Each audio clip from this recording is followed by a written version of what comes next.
If you're like me, you have probably been on a quest to not only excel at work, but also to be a great parent and have a happy family. And I'm so excited to share with you the research that I've done over the last 14 years that I've been teaching the principles from How to Win Friends and Influence People, and have created a resource called How to Win Family and Influence Kids.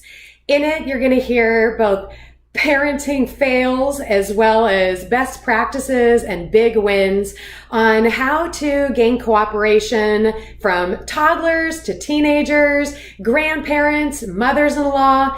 And I'm so excited to share with you to help you to have a happier family and be a better parent as well. Please email me, Nikki@dalecarnegie.com, to learn more and to get these resources and attend one of the workshops so that you can be happier in your personal life as well. To help you to win family and influence kids, here are 10 tips to be less critical. First, a phrase to avoid is, "I told you so." That is just going to make them feel resentful against us. Second is, "You should have known better." They probably already know that, and it's just going to make them more feel guilty instead of thinking about their own behavior. Third is, "You shouldn't do this or that." So just trying to avoid that phrase so that it doesn't sound as critical. Fourth is, "What's wrong with you?" Even when we're exasperated, just try to limit it to the one behavior we're coaching them on in that moment. Another phrase is, "How many times do I have to tell you?" That is just going to make them think about that we're nagging and train them to tune us out. We can also be accidentally critical in the tone of our voice, if we're too harsh or too loud or just comes off too strong that it sounds critical, even if we don't mean it to. And similarly with the expressions on our face. So, if we kind of furrow a brow, roll our eyes, so just kind of soften the look on our face and the tone of our voice so that a neutral statement doesn't turn into being critical.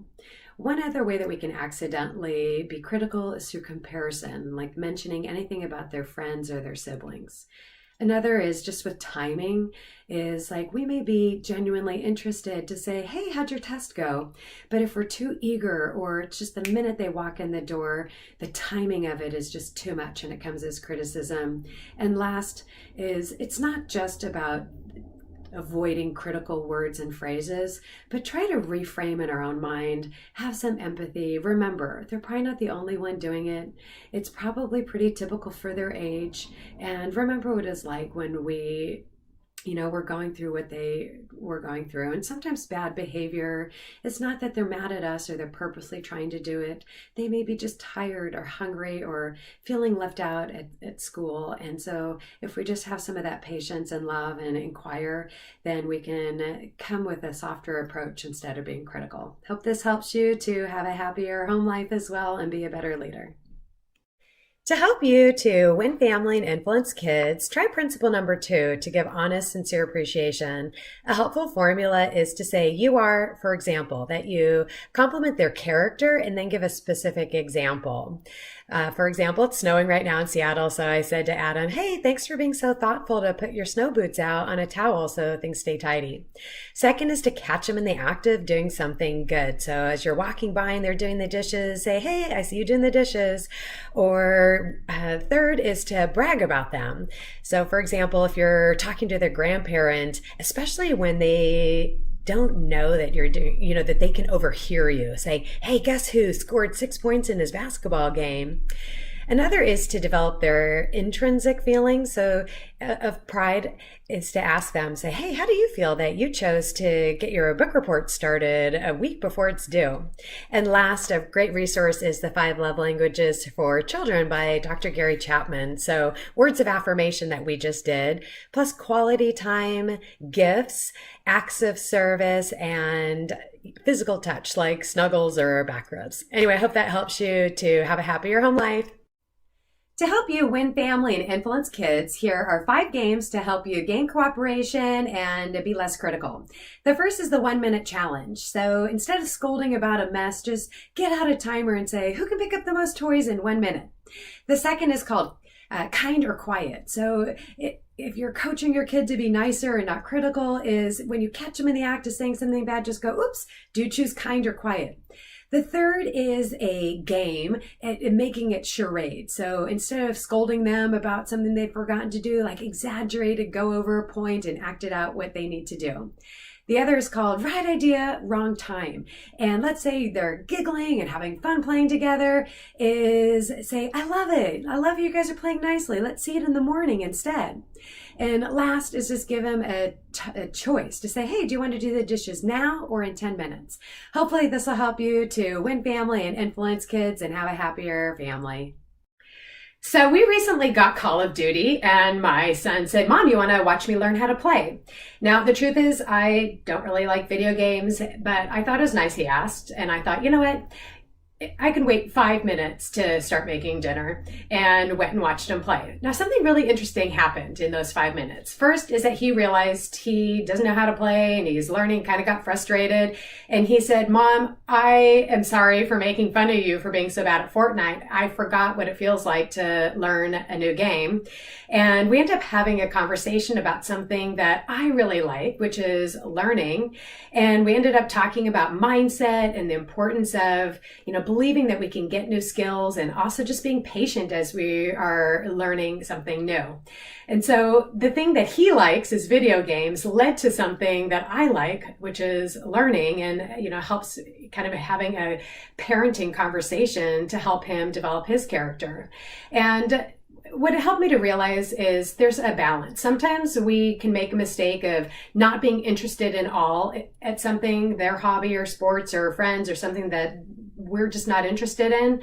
Or we can also make the mistake of coming on too strong and asking a million questions and then be perceived as fake or just feel fake ourselves. So try this. It's just 5 minutes to ask a few questions and be interested in whatever your kid is interested in so that you can make a connection with them. Enthusiasm is the little recognized secret of success, which is why principle number 5 is to smile. And if you're looking to encourage your kids and teens to make more friends and feel more confident, just point out your family dog. Dogs are so excited. They're naturally happy to see us when we come home from work.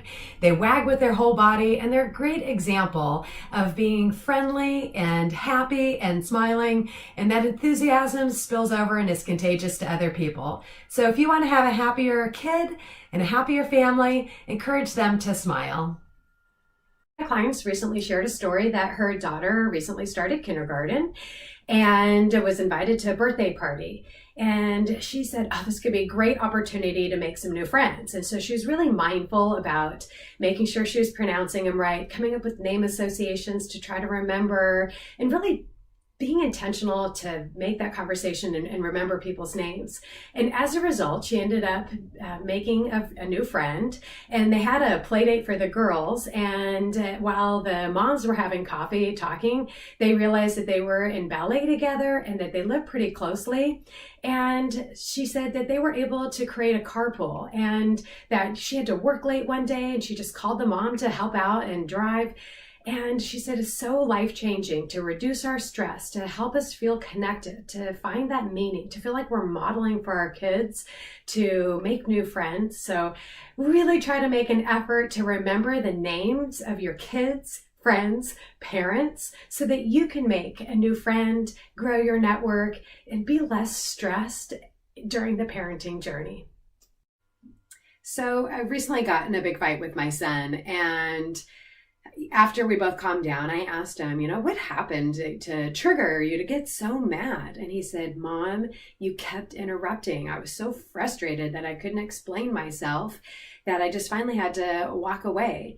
And he's right. I made a classic mistake and violated the principle of being a good listener. That when we listen and let our kids explain themselves, they're going to manage their emotions better and we'll have a better connection. So be a good listener and you'll have a happier family. This is my favorite of the principles, and it's to talk in terms of the other person's interest. 2 magic words are to say, so you. Try framing your request in terms of how your kid or teen is going to benefit instead of what you want or what they should do. So for example, a common request is around chores. So instead of saying you need to do the chores, say, So you can have friends over this weekend, please clean your room. Or another is with homework. Instead of saying you should start your project, say, hey, so you're not stressed out the night before this is due, let's get started on it now. Uh, Another is a safety concern, especially with technology, to say, hey, so you can drive and have freedom. Please check in as soon as you arrive safely. And then we feel like less of a nag. They have the ability to see what's in it for them, and they're more likely to cooperate. So talk in terms of their interest so your kid cooperates. When I was a little girl and my dad would come home from work, we would be so excited. We'd race to the door because that meant that we got to play Hi-Yi Boongai. Just a silly little made-up game. My dad would hide in one of the bedrooms and we'd race down the hallway and he'd jump out and wrestle us. Just those 10 minutes of undivided attention, I felt special. And all these years later, I have great nostalgia for. So try to come up with something that Dr. John Gottman calls a ritual of connection. It's a way that you create a family sanctuary, some tradition, something special. Sometimes it could be a daily routine, like that you have a note that you put in your kid's lunchbox, or maybe it's for special occasions like the golden fork if someone does well in a test or wins a game. Or maybe it's a nightly routine where you spray just a spritz of lavender before you read bedtime stories. Sometimes objects like these and the smells and songs help really to mark it and make it feel special. It's a great way to honor our family traditions as well, and cultural traditions like red envelope, or, as a family, we're Polish, we always sing Sto Lat as the birthday song. And all these ways say, I've been thinking about you while I've been gone at work, or if you're travel for business, maybe you bring a little souvenir home, and that's something that your kids can always count on. So show your kids how important they are by creating some family traditions, and you'll have lasting memories and a happy family.